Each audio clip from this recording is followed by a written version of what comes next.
Hey, what is up, everybody? This is your boy Claymore Lord. I am here with another video. I know it's been quite some time since I've made one. I've just been busy with a lot of things. Um, so I'm gonna jump right into the video. In today's video, I'm gonna do something that's a little bit different. Instead of me talking about random topics or do a game review, as in my pointless morning shows that I've done previously, I'm gonna do a little bit different kind of style video. I'm actually gonna talk about a game, but in a way that explains why it's better than it's perceived. Kind of like kind of like a game review, but just not saying what it did right or what's good about it, just why it doesn't suck the way that people think it does. I guess that's. But anyway, um, the game that I have in mind today, and I've seen so many videos, so many videos that just straight up trash this game, and I don't understand why. And that is this game, Duke Nukem Forever. I don't get the hatred that this game deserves, even though it's, you know, some people say it's justified, like, oh, it spent 12 years in jail, in prison, in game hell or whatever, and this. I don't see nothing wrong with this game, and I mean, I've played countless games. I've played games that are trash because the story was stupid, or I've played games where the controls was wonky. Like, I'll give you an example. This game, yeah, this one right here. Fear 2, I could tell you one thing that made me not particularly like this, that, you know, compare this to that one, in my opinion, is Duke Nukem's better than Fear 2. But I'm not talking about Fear 2, I'm talking about Duke Nukem. But it's just, I want to say with me, I'm guessing the main thing that people just hate about this is it's, maybe it's outdated. It's basically a guy from a different era, as in the game kind of claims it's like, oh, Duke, you're a guy from a different era. Yes, this guy starred in the early or the mid 90s. So this was a time where, the puns he makes and the comment he says and just the overall absurdity that the original games, presented itself was just over the top, and you're just like, why are there pigs shooting me? Why is this, there's so many questions that if you go back and play any of the original PlayStation 1 or even the 64 versions of Duke Nukem, you're gonna be like, how did this even catch on? And for people who are in today's era, which this game came out in, give me one second, trying to find it.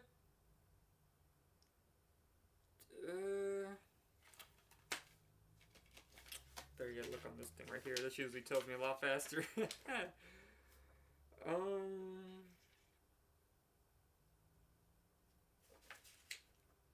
just like me just sitting here looking at a freaking piece of paper. But let's I'll just out of assumption make it to 2000. Okay, so this game came out around 2011. Okay, so this game has been out for over 8 years, almost the same amount of time that it's been in gaming hell. But you got to remember, Duke Nukem blew up in late 90s. So this is 90, 95, 96-ish. So between 96 and 2011, that's 15 years. That's basically a whole generation, maybe 2 generations of gamers who never experienced the original Duke Nukem or any of the, reasons why any of the older titles blew up the way they do, and yet are, flocked to a bunch of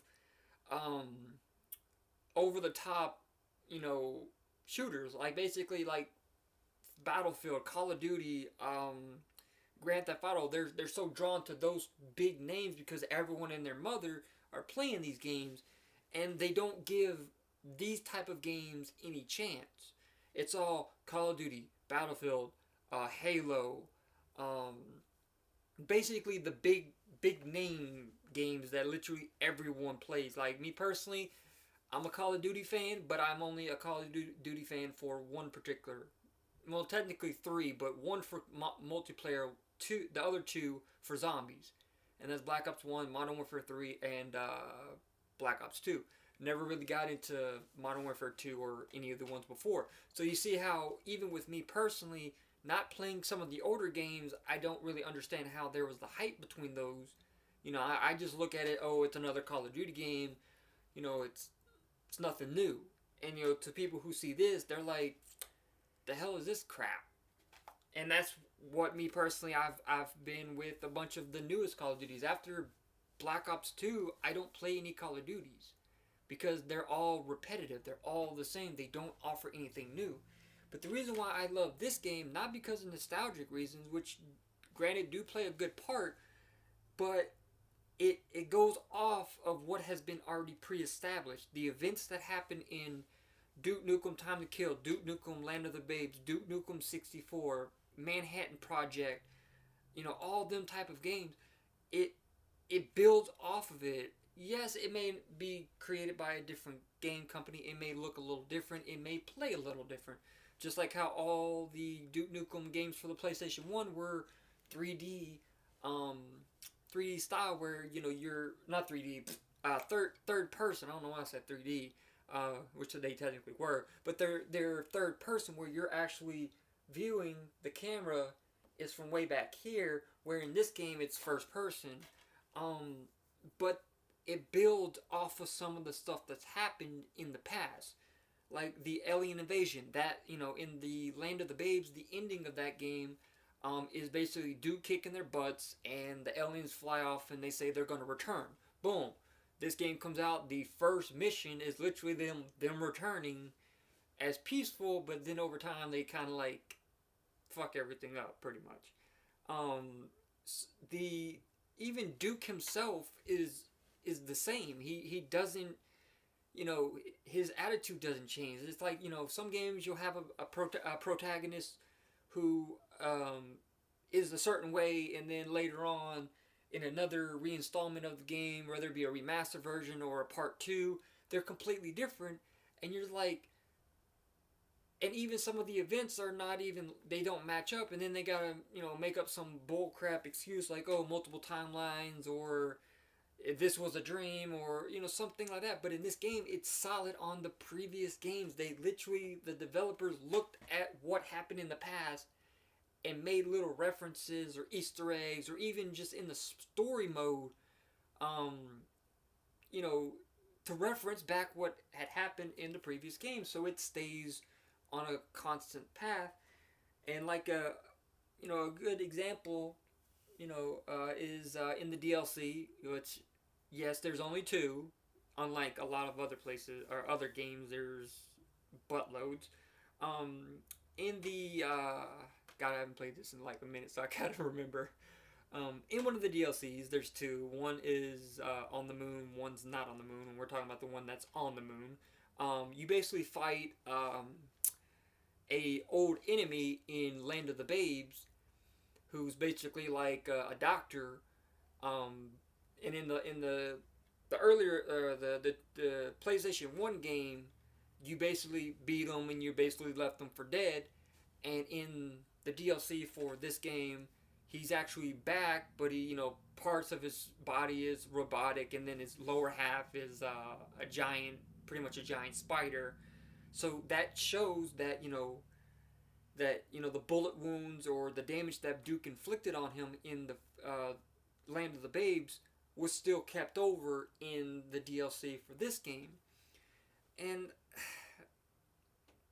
I don't have anything bad to say about this game, and I with 100% believe that this game does not deserve the hate that it gets, because it's just overall a great game. The visuals, granted, are a little old compared to some of the newer gen console games where it's like you can see the single each individual hairs and everything's a fluid motion and whatever. And, in this game it's a little bit more kind of like a little bit rigid. The graphics are not up to par, but you got to realize this game came out 8 years ago, and in within 8 years, sorry, I had the light went off. In about 8 years, graphics are gonna get better pretty big. If you look at any game from 2002, 2003, you're talking games that are like Shaolin Monks or Mortal Kombat not Deadly Alliance, that one came out after.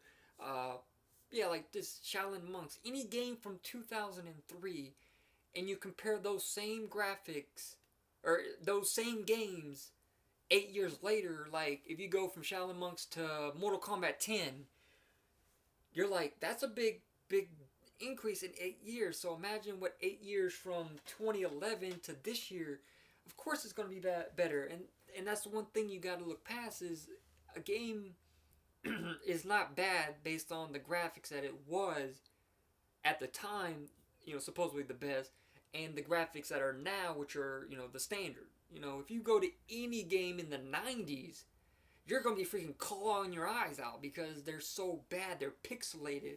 There was no 3D or 4K HD or hyper definition or just anything like that. It was how many bits you can put in there. And if you had a game that had 8 bits and you had a game that had 16, you knew that the 16 was going to be a little bit more defined. And even if you look at any of the early PlayStation 1 games, they're horrible compared to now. So you have to look past any graphical, the graphical issues that you have with the game. Like if the graphics are not to what you're used to, you got to understand that the graphics at that time was the standard. At 2011, graphics like it has in this game was the norm. Like if you look at any Halo, 2011, I want to say Halo Reach was out at that time. Yes, it was a beautiful game, but compare Halo Reach to Halo 5 or Call of Duty World of War to Infinite Warfare. I think World War II is the newest Call of Duty. You're going to see a big jump even within a short period of time. So the story, honestly, it's Duke. That's all I can say with Duke. They didn't give you much story. Like the point of the original Duke Nukem games were to literally, you are a badass with a golden gun who can get the hot chicks, who can kick ass and chew bubble gum, but he ain't got no gum, so he's gonna have to do that later. That was Duke. Duke was the dude who most kids wanted to be because he was just so badass. He just, the one-liners, the freaking shooting the pit cops and the aliens and the freaking weird tentacle monsters, and then saving the hot babes and saving the world. That was our, at least as me personally in the 90s, that was my dream. I was like, you know what? I'm going to be just like Duke. Everyone has their favorite, gaming character. If you're a male, you have your favorite male character, favorite female. But you at least have some male character from any video game when you were a kid that you wanted to aspire to be. Me personally, I was Duke. Duke was the dude that I wanted to be. But again, I know a lot of this is a bunch of nostalgic, speaking, but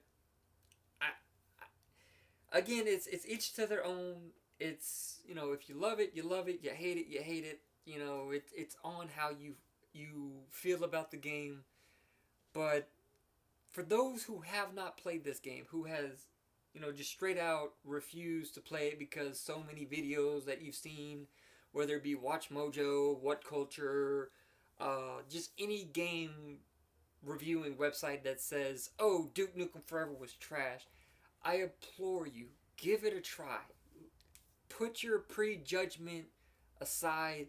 Take any form of negative feelings you have for this game before you even play it to just put your mind in a simpler time where all you do is just run around, kill aliens, say funny one-liners, and get the bitches. Like, that's all you need to know. And then I assure you, if if you don't see anything, if you see a lot of good things with this game, then you know that this game does not deserve the hate that it does. If you don't, again, I can't really, say anything about it. If you don't like it, that's on you, whatever. But I just love this game.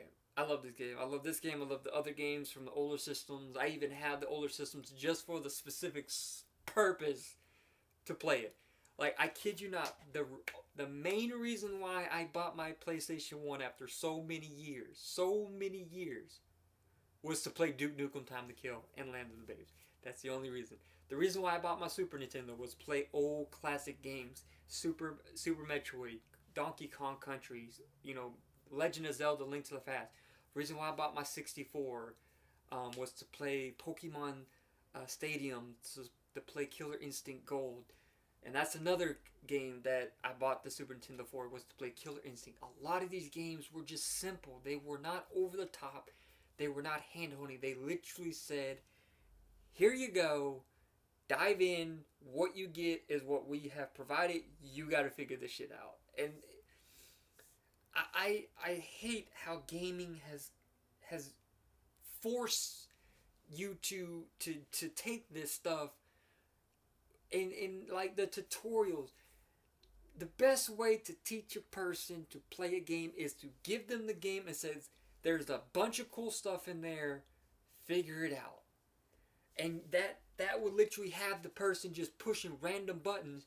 And I tell you, the best feeling is when you're playing like a fighting game, like Killer Instinct on the original Super Nintendo. You have no instructions. There's no little hit start to look at your menu. No, you have literally two things. You can go into the story mode and just push random buttons, or go into training mode. That's the point of training. Training mode is to get better at the game, to figure things out. And then when you figure out that one thing, you're like, oh, how did I do that? And then you start pushing buttons again, and then you're more focused on what you just did, and then boom, you hit again. You're like, okay, I think I did this. Boom, boom. Now you just learned that move, and now you know it. So again, try this game. If you love it, awesome. Don't, that's fine. But until next time, this is your boy Claymore Lord X out. Peace.